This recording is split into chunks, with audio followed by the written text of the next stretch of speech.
So back to the channel, we are in chapter 51, that is cardiac failure. So let us start with the glossary terms. So first, what is cardiac failure? So the failure of heart to mainly pump enough blood to satisfy the needs of the body. It is nothing but you can define like cardiac failure is even the cardiac output is decreased, that is the ejection fraction from the ventricle is decreased. So you can have different definitions. So the main role of this cardiac means the main reason for this cardiac failure is your our body blood, the heart can't pump the enough blood to satisfy the needs of the body, means the blood which is pumped by heart is not enough for our body needs. So that is the main definition of cardiac failure. Next, coming to cardiac reserve.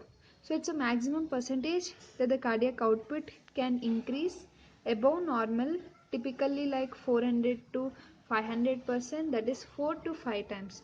So it's like reserving means storing the amount of cardiac output, say maximum that the cardiac output can increase above the normal, typically 400 to 500% is called cardiac reserve. So it's a higher cardiac output which is reserved. Next, left heart failure. So it is impaired function of left side resulting in elevated pulmonary pressure and pulmonary congestion. So actually, when the left side of the heart fails, it can't pump blood, so the blood starts back up in first left ventricle, next it in the left atrium, next of course it goes into pulmonary veins and next into pulmonary capillaries. So because of this there is increase in congestion in lungs and also formation of pulmonary edema. So what is pulmonary edema? The buildup of fluid in tissue of lung following increase in pulmonary vascular pressures and associated with shortness in breath and also dyspnea. Of course, you can understand now if in capillaries and later it may also go into alveoli. So what happens is if fluid gets accumulated there, it is hard for exchange of oxygen and carbon dioxide between the alveoli and also capillary. So this leads to of course dyspnea, that is shortness of breath. And next, coming to right heart failure. So it's an impaired functioning of right ventricle which mainly results in back pressure, and it's manifested clinically by elevated jugular venous pulse. So always remember, whenever left ventricle fails, it only affects the pulmonary side, only pulmonary edema occurs. But remember always, when right ventricle fails, it will affect all of our general circulation, because from right ventricle it goes into inferior vena cava and also superior vena cava. So all body may get edema. So back pressure, because of the back pressure, and elevated jugular venous pulse is an important indicator. So in a jugular vein, if you catch it, you can see, you can observe that it has elevated, it has swollen. And also hepatomegaly and peripheral edema is seen also. Not only hepatomegaly, you can also see splenomegaly, all those things. So cause is, so what is so let us go into deep into our topic. So what is the main cause of cardiac failure? It is decreased contractility of myocardium.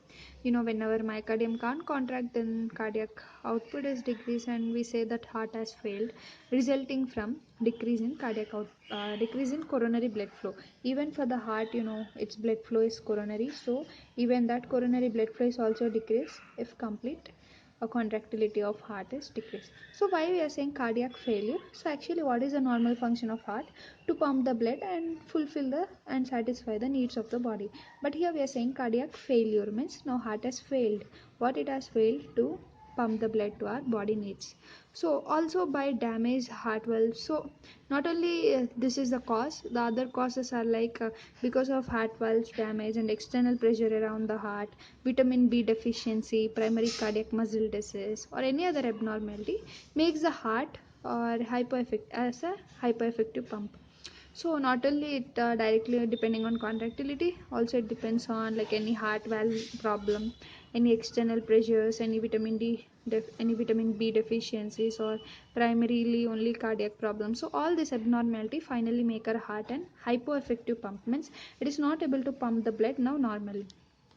So cardiac failure is mainly caused by ischemic heart disease resulting from partial blockage of coronary blood vessels. So cardiac caused by ischemic heart disease means low blood flow. So because of low blood flow also heart may fail, resulting from partial blockage of coronary blood vessels. Partially coronary blood vessels are blocked means the supply to heart is also partially blocked, which is most common cause of heart failure. So in heart failure, you will always observe that even the coronary blood flow is decreased rapidly. So what are the acute effects of moderate cardiac failure? So if the cardiac failure is moderate, not chronic, right? So it's moderate, then what will be the effects? So mainly the heart severely damaged by infarction in the case like whenever due to any myocardial infarction but moderate only, then what happens, heart is severely damaged and the pumping ability is decreased. So the two main effects which occur are reduced cardiac output. Of course, if heart pumping capacity is gone means cardiac output will be decreased, and damming of blood. Of course, now heart can't pump, so blood just stagnate there, and it builds the back pressure. Especially you can see damming of blood in veins resulting in increased venous pressure. So of course, now as the blood is damming, it will affect on veins. So if vein, for example, in right atrium, if the blood is damming, and inferior vena cava, superior vena cava are the major veins, so in the vein the blood will dam up, and this lead to increase in venous pressure. So this is an important effect of moderate cardiac output. Now let us see how it is compensated. So the compensation for acute cardiac failure mainly is done by sympathetic nervous reflexes. So not only sympathetic nervous reflexes, we also know we have other different reflexes. The best known reflexes like baroreceptor reflex we already discussed, which is mainly activated by decrease in arterial pressure. So now you can see as the blood is damming up in a venous side, so the pressure in arterial decreases, whereas in venous side it increases. Then this is a indicator of cardiac failure. So baroreceptors are activated whenever the arterial pressure is decreased, and even chemoreceptors may get activated, or CNS ischemic response. So activation of sympathetic system. So parasympathetic system is inhibited here. So mainly here what happens in case of acute cardiac failure, the sympathetic nervous system is activated and the parasympathetic is inhibited. So sympathetic system mainly stimulates the strengthening of even the damaged musculature. So the heart becomes the strong pump, and sympathetic system can also increase the tone. That is, it can also increase the venous return to the heart in turn, and also in veins it can increase the mean systemic filling pressure to like about 12 to 14 millimeters of mercury, that is like about 100% above the normal. So this in turn increases the flow of blood from the veins to the back to the heart and increase the right atrial pressure. So if the right atrial pressure is increased, then increase the pumping, and also of course finally increase the blood flow to the heart, and also coronary blood flow also now can increase. So this you can see it's a compensation, because before you see there is decrease in arterial pressure. So whenever there is decrease in arterial pressure, this kind of reflexes are activated. So by increase in this reflex, mainly now we are talking about sympathetic system. So because of sympathetic system, you can see all this process finally it has led to increase in right atrial pressure and thus increase the blood flow. So you can see here sympathetic system develops just in 30 seconds, and sudden moderate heart attack.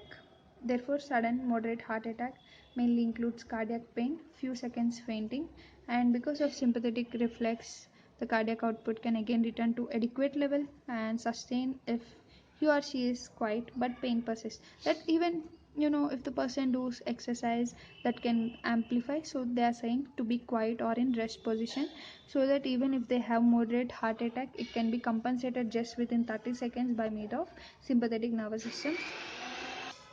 So now let us move on to the chronic stage of failure. So we have completed acute. So let us move to next stage, chronic. So what happens here? Mainly in the chronic stage, the fluid retention takes place, and even the compensation of cardiac output mainly takes place by fluid retention. So in the beginning, sympathetic system is activated. Later, the fluid retention takes place. So after few minutes of acute heart attack, prolonged semi-chronic state begins with two events mainly. That is, the first one is retention of fluid by kidneys, and the second one is varying degree of recovery in weeks or months. So these are the main two events which are done in the chronic stage. So after acute heart attack, these two events occur: retention of fluid by kidneys, and next is the varying degree of recovery by weeks or months.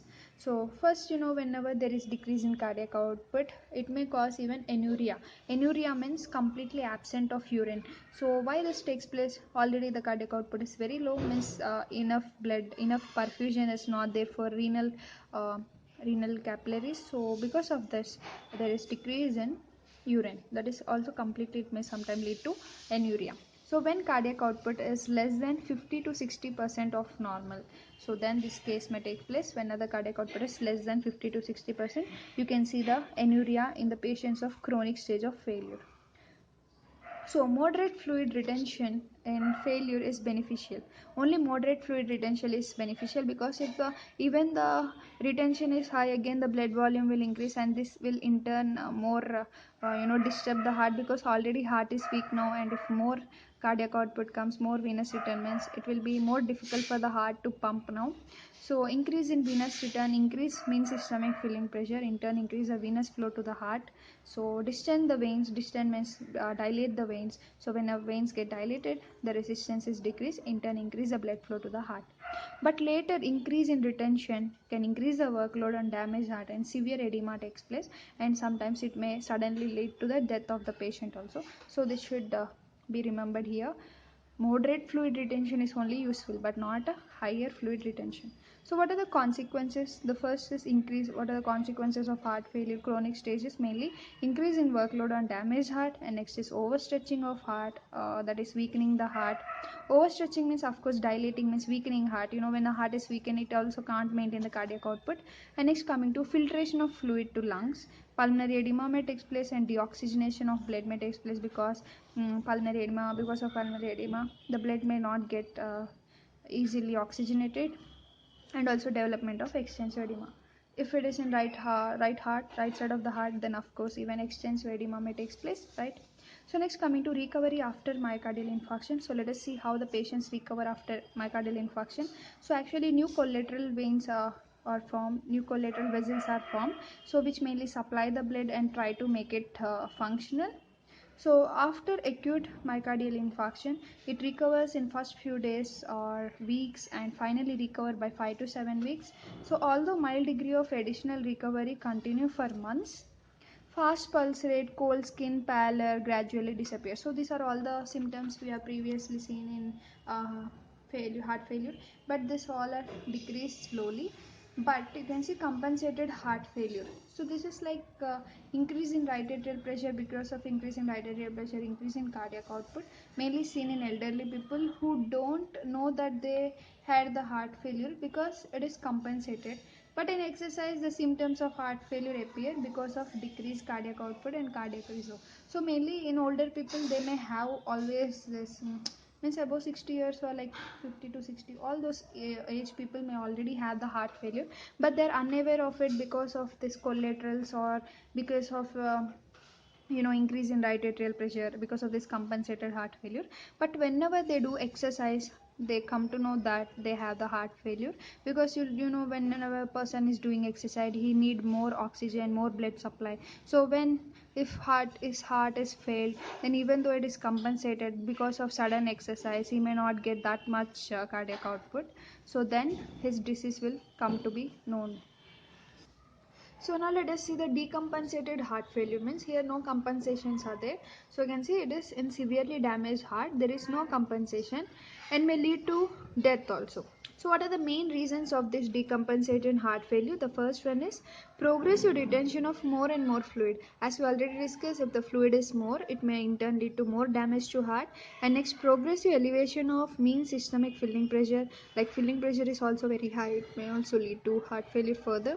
And progressive elevation of right atrial pressure until the heart is overstressed or edematous. Yeah, if right atrial pressure is also very high, again the cardiac output increases, so heart may get overstressed, or also it may get edematous because of higher fluid. So all this is causing the lung edema with bubbling rays and a crackling sound in the lungs, and also dyspnea, that is hair hunger. Air hunger means shortness of hair. So if lack of treatment also, it may lead to death rapidly. So you can see, if lack of treatment, then it may lead to death rapidly. So this decompensated heart failure patient should immediately seek the treatment, because rapidly it may lead to death, because all of these are high, and all of these factors are further increasing the heart towards the death. So treatment is mainly to strengthen the heart. How we can strengthen the heart? Mainly by cardiotonic drugs like digitalis. So digitalis, so kidney can also become normal again. So how digitalis function also we'll see here. And also we can administer diuretics to increase the kidney excretion and also decrease the water and salt intake. To increase the kidney excretion, by increasing the kidney excretion, lot of fluid will get out, and again the workload to the heart will decrease. And decrease water and salt intake, because intake means we mean reabsorption, we need to decrease it. So what is the digitalis mechanism? Mainly, if you give this digitalis in healthy heart, it increases the contractile shed but only to a little extent. But if you give this to a failing heart, it increases the strength mainly by 50 to 100%. So main treatment in chronic heart failure is done by digitalis. So what this digitalis done is increase the calcium and inhibit the sodium calcium pump. So what happens because of this, there is increase in intracellular sodium concentration and slow the sodium calcium pump. So sodium now is inside, so it is inside very high, so outside calcium will be very high now. So because of this, what happens, contraction increases and heart strengthens. So normally in normal heart failure, actually the calcium is failed to release from the sarcoplasmic reticulum, but by giving this digitalis drug, now we can pull this calcium out of the cell, so it can lead to full contraction. So let us see, the next one is unilateral heart failure, especially left heart failure. Unilateral means, in the name you can understand, one side of the heart is failed, especially we are talking about left heart failure. So early acute left heart failure is mostly common, and mean uh, mean pulmonary filling pressure increases due to increase in volume in pulmonary circulation. So this results in edema in lungs. So this is the main scene which we see in left side heart failure. Already we discussed, when our left side heart failure, there is backup of pressure. So because of this, there is lung problem, lung edema. So there is pulmonary vascular congestion and also edema. So if rapidly occurs, it may also cause death by suffocation in just 20 to 30 minutes. And next, let us see the cardiogenic shock. So cardiogenic shock is mainly, always shock means decrease in volume of blood. So here cardiogenic means because of heart only there is decrease in volume of blood, that is mainly due to decrease in cardiac output. So here heart is incapable of pumping, and this is called as cardiac shock. So survival rate is less than 30% even with the proper treatment. So we need to see this very carefully. Sometimes the treatment may be beneficial. So what kind of treatment is beneficial also we'll see here. So next, let us see the viscous cycle in cardiac shock. So because of this viscous cycle only, the people are dying so rapidly. So you can see here, decrease in cardiac blood flow, decrease in coronary blood flow leads to further weakening of heart, and also decrease arterial blood pressure, so finally leading to shock. So here the coronary artery pressure is like just 80 to 90 millimeters, and it is associated mainly with myocardial infarction, which is inducing this decrease in coronary blood flow. This is called as cardiogenic shock. So the treatment for this is to prevent even the short periods of hypertension, because you can see here already the people are in hypertension, like volume is very low. So even some very low short, in even in the short period, if there is hypertension, it may lead to shock, because the body is now ready to undergo shock already in low volume. So treatment is mainly by management of heart attack, acute heart attack. So we can again give digitalis here to increase the strength of the heart, and also we can give infusion of blood or plasma, or also you can increase the blood pressure by using drugs which can increase the blood pressure, are used to sustain the arterial pressure, and therefore also can increase the coronary blood flow and prevent the viscous cycle. So we can also do surgical treatment, like surgically removing the clot in coronary artery in combination of coronary bypass graft, and also we can give catheterizing the blocked coronary artery and infusing the streptokinase or tissue type plasminogen. Or if all of them are done within 1 hour or 3 hours, we can save the patient. So here we should do it very fast. You can see here the plasminogen activating enzymes dissolve the clots, so we can give this. So mainly here the clots are formed, so we need to dissolve the clots and save the patient. So next, let us see the acute heart failure which don't cause immediate peripheral edema. Yeah, of course, because acute heart failure, especially left heart failure, can't cause peripheral edema. Even right side also, it may can't cause directly peripheral edema. First it may go into the veins, next into lung, liver, like that. So acute edema cause congestion of lungs plus edema of lungs and death within minutes or hours. So right or left heart failure is very slow to cause peripheral edema. So if normal heart fails acutely, aortic pressure decreases and right atrial pressure increases and cardiac output approaches to zero, that is both approach equilibrium. Capillary pressure falls from normal to like about 17 millimeters to a new equilibrium of 13. So acute cardiac failure causes the fall of peripheral capillary pressure rather than the rise. So it decreases. So actually acute cardiac pressure decreases the peripheral capillary pressure, because you can see here aortic pressure is low. So right atrial pressure is high. It increases cardiac output of course, but cardiac output approaches zero. So capillary pressure also falls from 17 to 13. So this cannot cause the peripheral capillary edema. So cardiac reserve. Cardiac reserve is a cardiac output which can increase above the normal and it is called cardiac reserve. So in healthy young adult the cardiac reserve is 300 to 400%. In athletes it's like 500 to 600% or even more. So in severe cardiac output is nothing but like cardiac reserve is nothing but by it means that increase in cardiac output. So normally athletes have more cardiac output when compared with normal people, and also in severe heart failure there is no cardiac reserve. Why? Because in heart failure cardiac output is usually decreased, but in exercise you can see increase 400% of cardiac reserve. Decrease of cardiac reserve mainly seen in ischemic heart disease, primary myocardial diseases, vitamin deficiency, physical damage of myocardium, also in valvular heart disease. Other factors we know, because here cardiac reserve is nothing but directly proportional to cardiac output. Cardiac output, but increase in cardiac output.